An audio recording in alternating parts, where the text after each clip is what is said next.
A very good afternoon to you. This is your Daytime Update. I'm Tami Ngubeni. While the South African government deliberates on when exactly it will resume the vaccination of healthcare workers, an expert says clotting due to the Johnson & Johnson vaccine is as rare as being struck by lightning twice. Government suspended the vaccine program last week after some reports that at least 6 people who received it had experienced brain clots. Professor Barry Jacobson says the virus itself carries a huge risk of blood clotting, and he joins us now on the line. Very good afternoon to you, Prof, and thank you so much for your time. Now, you are saying that the likelihood of getting clots from the vaccine is, more than the likelihood of being struck by lightning. Break that down for us. Okay, so I think there's 2 conditions. One, there's a background cause of thrombosis that people get. So a lot of people get thrombosis based on that it's the commonest cause of death. If you look at heart attacks, strokes, and pulmonary emboli, these are lumped together are clots, and they're the commonest cause of death. So if you're going to vaccinate, millions of people, you're going to find that the natural cause of death is going to occur anyway. So that's the first thing. What happened with these cases? They did get clots, but it's a very rare form of blood clots. So people are still going to get clots because that's a common cause of death. But this rare particular form of clotting called vascular-induced thrombocytopenic thrombosis, it sounds like a mouthful. What it means is the vaccine causes an allergy that people develop to their own platelets, which are little parts of the blood that provide surface for clots to occur. And you get these platelets become activated and you get blood clots occurring. So it's a very, very rare cause of thrombosis. It doesn't mean that thrombosis is not going to occur in the population who vaccinated, as it will occur in patients who are not vaccinated. But what one needs to remember, that this particular cause of thrombosis, which was the reason why the Americans, the FDA, halted the study and halted the release of the J&J vaccine, is incredibly rare. And America has access to other vaccines. We don't. So the fact that clots will occur, I think that's the point, is clots are going to occur anyway in the population group. And this very, very rare cause of thrombosis is so rare as to be discounted. And we have now developed guidelines through the Southern African Society of Thrombosis and Hemostasis, which we are now going to publish in the South African Medical Journal, to recognize this incredibly rare idiosyncratic condition and to manage it. So we have the ability to manage it and to diagnose it, but it's so rare. And what people also need to be aware that getting COVID in its own right is a very important cause of thrombosis. And if you could break that down for us, I think that is quite a pertinent statement that you made there, that by the mere fact that you've got COVID-19 in your body, that itself can cause blood clots. So I just seem to have lost you for a second, trying to find you. I don't know what's happened here on my screen. Can you hold on 1 second for me? Yes, but can you at least hear me? Yeah, I can hear you, yes. I can hear great. You, then we can just continue in the conversation. Come back again. All right. Great. So you were saying, sorry, just can you repeat the question? I was quite intrigued by your statement there, where you said, for the mere fact that you've actually contracted COVID-19, that already exposes you to the likelihood of blood clots. If you could just elaborate on that. So COVID itself, and I've managed lots of people with COVID, having been on the front line and having got COVID myself. COVID causes blood clotting. In about a third of patients who are seriously ill, will develop blood clots. They get small blood clots in the pockets of the alveolus, which is the little air pockets in the lungs. They get clots in their legs. They can get strokes, and they can get clots that travel from their legs to their lungs, so-called pulmonary emboli. And the risk of getting it from COVID is between 30 and 300 times that greater than that of the general population. So COVID itself is an incredibly important cause of thrombosis or blood clotting. So it's vital that the public are aware that if they're worried about blood clots, that they should be vaccinated. I think that's a critical issue, that people who are worried about blood clots should try and get the vaccination and should be rolled out as soon as possible. I think that the anti-vaccinologists are saying, don't get vaccine, experimenting on us. That's absolute nonsense. Your risk of getting a clot from COVID is inordinately high. And a lot of my patients who've had previous clots tell me, they're scared now of the vaccine. And I'm telling them, I'm more worried about getting a clot from COVID than I am worried about you getting a clot from the vaccine. So it's critical that the public are aware that they should not be scared of being vaccinated, that these vaccines are very, very important in the public health of South Africa. It's very, very important that we understand that clotting is a very important disease, and by not being vaccinated, you're putting yourself at far, far greater risk than by being vaccinated.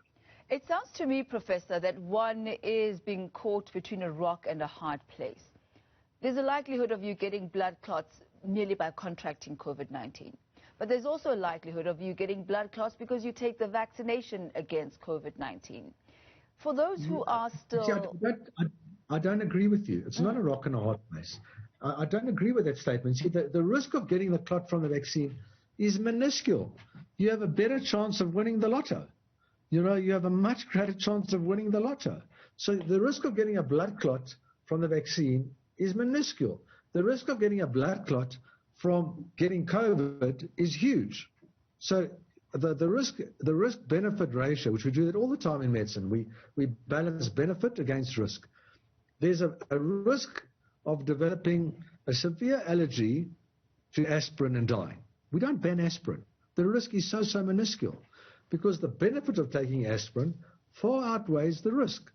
I think that's a critical issue that you need to, that our listeners, our viewers in your case, should be aware of. That it's always a balance between risk and benefit. So it's not between a rock and a hard place. The risk of the vaccination is minuscule. The risk of not being vaccinated is massive. What if, Professor, one chose to go the option of perhaps taking drugs, anti-clotting drugs like heparin, for example? What impact would that have on your body? So you mean to take an anti-clot? I'm not quite sure what the question is. So should we be giving prophylactic anticoagulants to people being vaccinated? And the answer is undoubtedly no.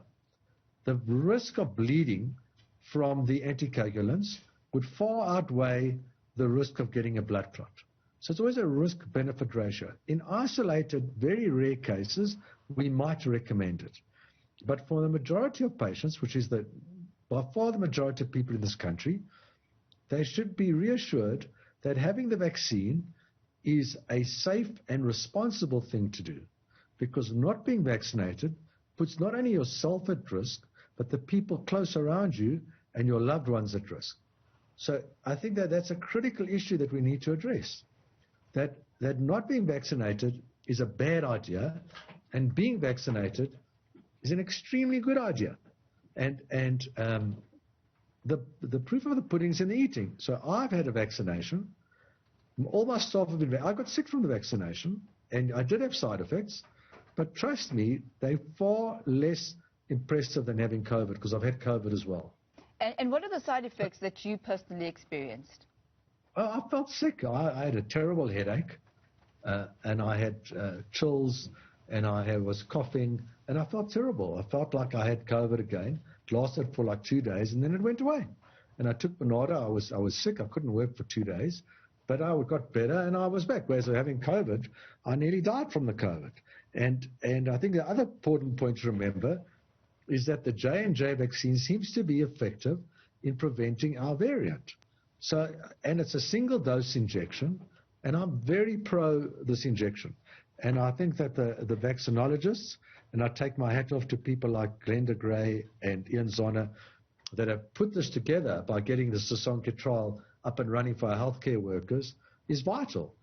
I think every day we don't vaccinate, and that's my plea to SAHPRA, and I've been in negotiations with them to try and get it unblocked as soon as possible, because every day we don't vaccinate, we put our healthcare workers at risk. And our healthcare workers are at serious risk. And doctors have died. And I've treated doctors who've died. So COVID is not a nice disease. It's a frightening, horrible disease that often we can't treat and we can't manage. And it's a horrible disease.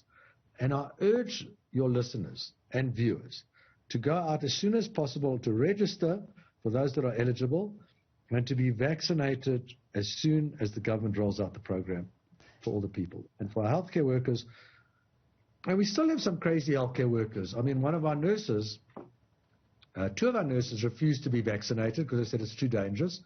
One of them got COVID and nearly died. Now, the other one, we want to be vaccinated, but it's on hold. So we're desperately waiting for the hold to be lifted, because it's not only the public, it's some of our healthcare workers are stupid, to put it mildly, by not being vaccinated. The vaccine doesn't prevent you 100%. There's no such thing in medicine, unfortunately.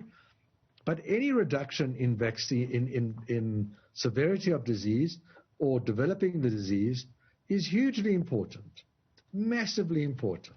Is that the general approach, Professor, to medics who do not want to be vaccinated, calling them stupid? Stupid would be a kind word, to be honest. I think it's stupid. I think it's stupid. And if they get COVID, you know, they put all the other people at risk.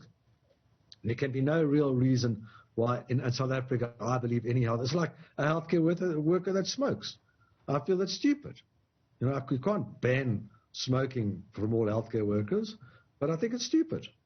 And the reason why you say that, just expand that for us. Why is it that you describe it like that? You mean for not to smoke or to not to be vaccinated? Or basically, the medics who say that they don't want to take the risk of being vaccinated, why is that in your eyes stupid?